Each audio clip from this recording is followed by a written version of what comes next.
Bom dia, pessoal do nono ano. Hoje nós faremos a correção da atividade de física proposta na aula anterior, da página 267. Nós vamos comentar as respostas, certo? Tem uma com cálculo, que é do conteúdo anterior, que também vai ser simples. Aí eu vou deixar essa de cálculo por último, certo? Vamos corrigir essas que são teóricas para vocês entenderem. A quinta questão diz assim: marque a alternativa correta a respeito dos processos de propagação de calor, certo? Marcou a resposta certa quem marcou a letra C. A convecção é o processo de propagação de calor que proporciona o efeito das brisas marítimas, certo? Aí você diz assim: como assim o efeito das brisas marítimas? Durante o dia, o sol aquece a terra, né, a areia, e a água do mar ela é aquecida depois, ou seja, sempre primeiro a areia é aquecida para depois. Então ela vem num sentido.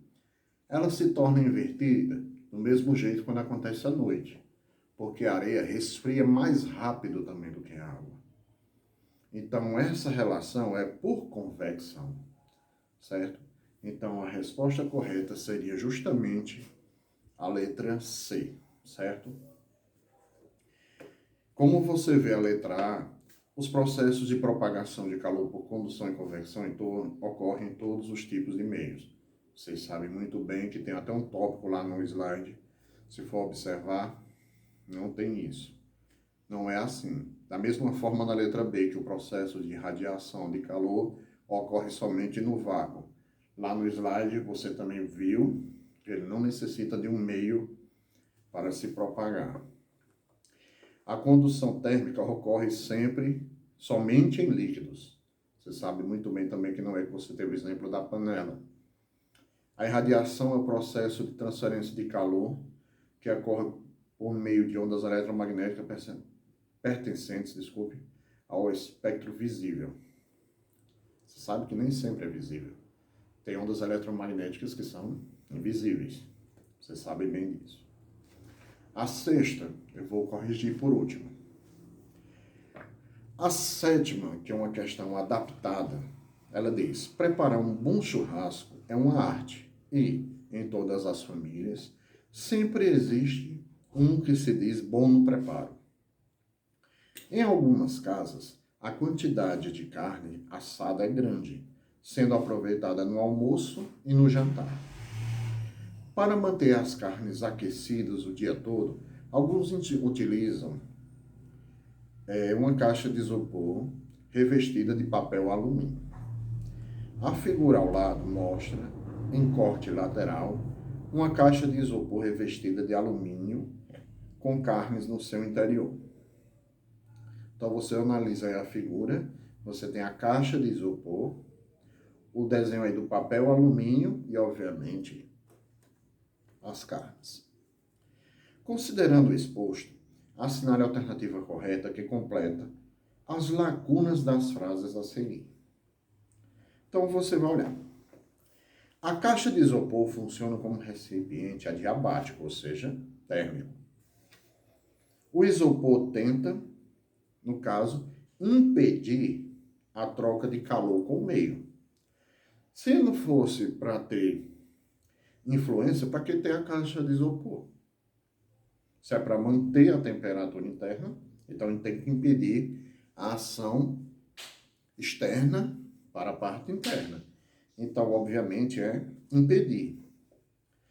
Por condução, porque ali fechado, ele está conduzindo energia dentro do isopor. E o alumínio tenta impedir a irradiação do calor. Obviamente você sabe a função do papel alumínio. Se você vê que muitas pessoas utilizam no forno para fazer alguns produtos, é justamente isso. Impedir diretamente a irradiação. Porque se não tiver o papel alumínio, o que vai acontecer com o alimento? Finalmente, a oitava. Uma panela com água está sendo aquecida num fogão. O calor das chamas se transmite através da parede do fundo da panela para a água que está em contato com essa parede. Ou seja, aí nós já temos uma condução. E daí para o restante da água. Então, da panela sendo aquecida para o restante da água passa a ser convecção. Então, na ordem desta descrição, o calor se transmitiu predominantemente por letra D, condução e convecção, certo? Essa é a resposta da questão 8. Agora nós vamos fazer a correção da questão 6. Uma panela com água é aquecida de 25 graus Celsius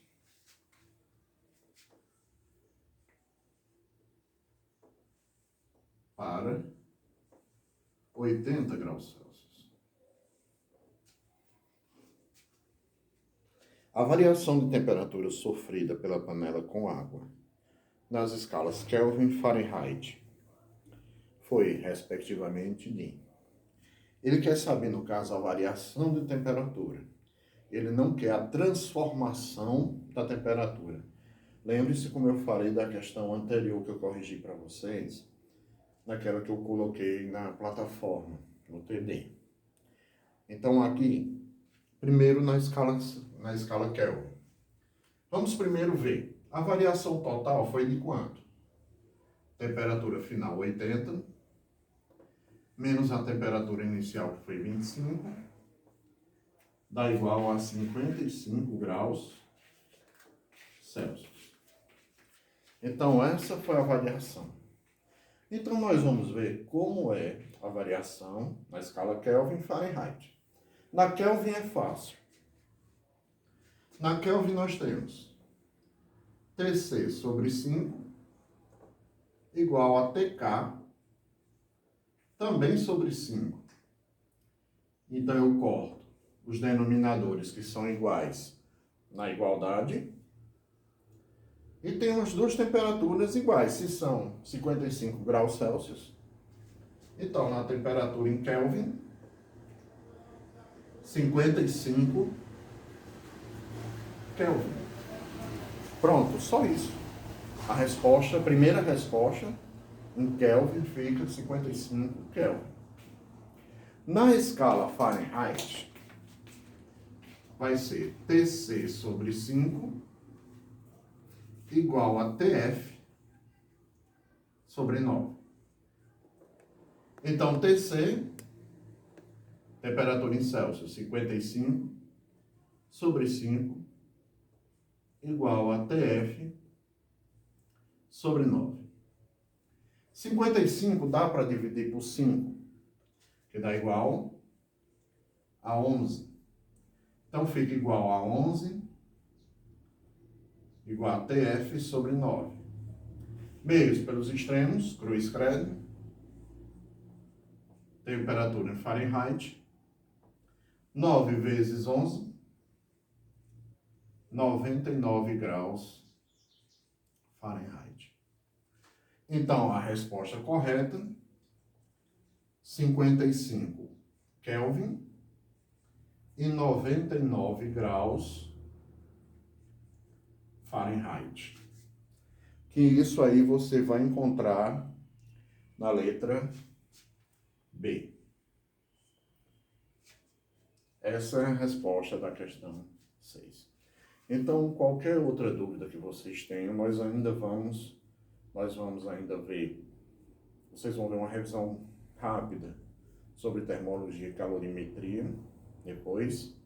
E teremos mais uma atividade que eu vou passar para vocês. Certo? Qualquer dúvida, é só perguntar. Bons estudos e até a próxima.